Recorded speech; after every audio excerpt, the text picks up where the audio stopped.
For more than 500 years, this particular painting has given rise to many theories.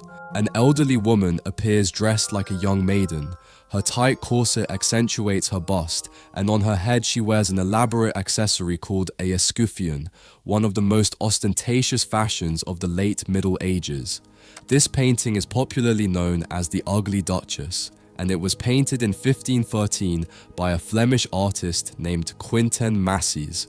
I had the opportunity to see this work at the National Gallery in London a few years ago, and I was struck by how bizarre and impactful it was. The technical skill is undeniable, but the subject challenges everything we are used to. In a world where most of art history has been about glorifying beauty, seeing someone with this appearance in a painting makes it almost impossible not to wonder if there is a hidden meaning behind this strange figure. The woman in this painting seems to have a faint smile on her face, while a few hairs protrude from the wart on her cheek. The wrinkles on her chest seem to continue down from her neck, as if time had left its mark without mercy. When pausing to observe the details, her features become particularly striking. Her ears are prominent, her forehead is covered with hair, and her upper lip is overly pronounced. Yet despite all this, she also seems to convey a gesture of faint hope. With her chin raised and her eyes wide open, it is undeniable that a spark of optimism flickers in her gaze. The key to better understanding this scene lies in her right hand. In it, she holds a rosebud, an emblem of both romantic desire and the promise of union. In other words, she is offering her affection. However, the bud remains closed, hinting that her attempts at winning someone's heart are doomed to fail. Another even more striking detail is the heart-shaped headdress she wears on her head, adorned with a large golden brooch decorated with roses, a diamond, and embedded pearls.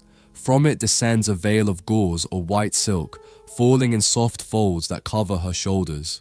Had it been painted a century earlier, the figure would have been seen as a model of the most refined and cosmopolitan fashion. However, the work was painted in 1513, when that style was already outdated. By the late 15th century, the adornments of headdresses had reached such a degree of exaggeration that many religious and moralist groups began to ridicule them, calling them ostentatious and absurd. Some even compared them to goat or ram heads, and in the worst cases, to the demonic figure of Baphomet, a symbol of what was forbidden and diabolical. Art historians agree that this portrait should be read as a satire.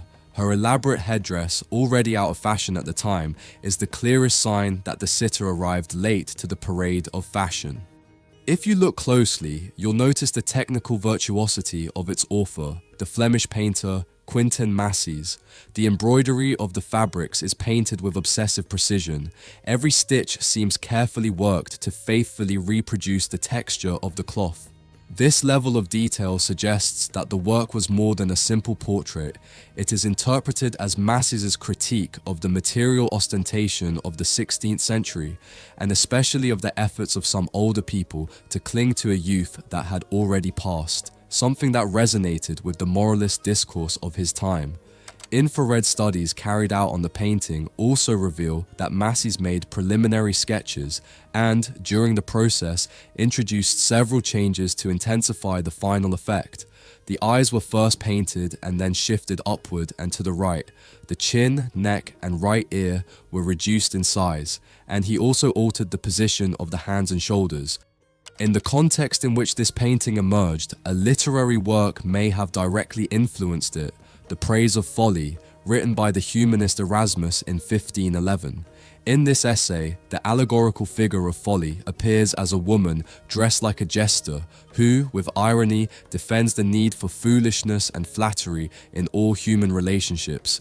Erasmus ridicules those who keep flirting, cannot part from the mirror, or parade their withered breasts. In this sense, the Ugly Duchess, with her horned headdress, can be understood as one of those follies materialized in paint. However, thanks to modern medicine, new interpretations have emerged. One of them even suggests that the person we see in this painting may have actually existed. But before I tell you about these theories, let me remind you that if you'd like to have this painting in your own collection, it's now available on our website. The video you're watching is just an example of how you can decorate with our reproductions and turn your home into a personal museum. In the catalogue, you'll find more than 700 works available with free worldwide shipping. And by purchasing, you'll also be supporting me so I can continue creating more videos like this one.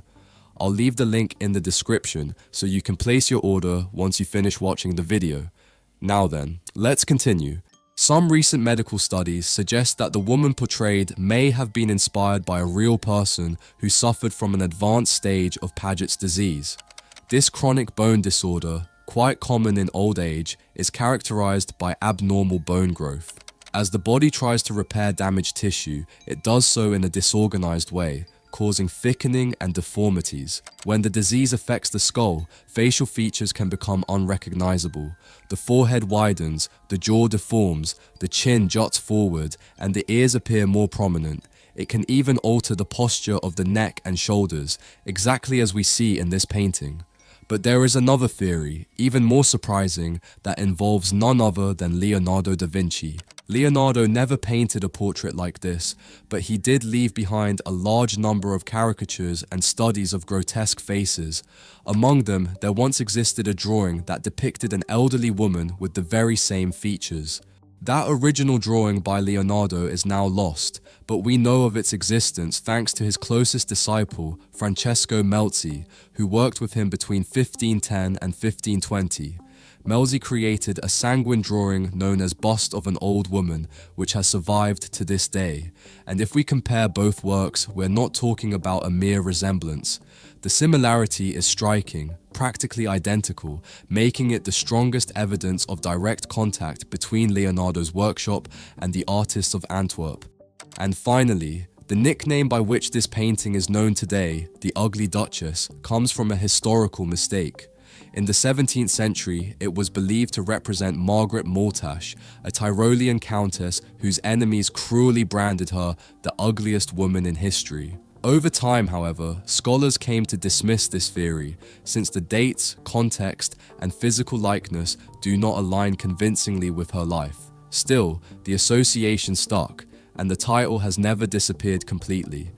In the end, we're left with several possibilities. Is this painting a satire, the portrait of a real woman marked by Paget's disease, or a creation directly influenced by Leonardo da Vinci? More than 500 years later, the mystery is still alive. Which of these theories do you find most convincing? I'll be reading what you think in the comments.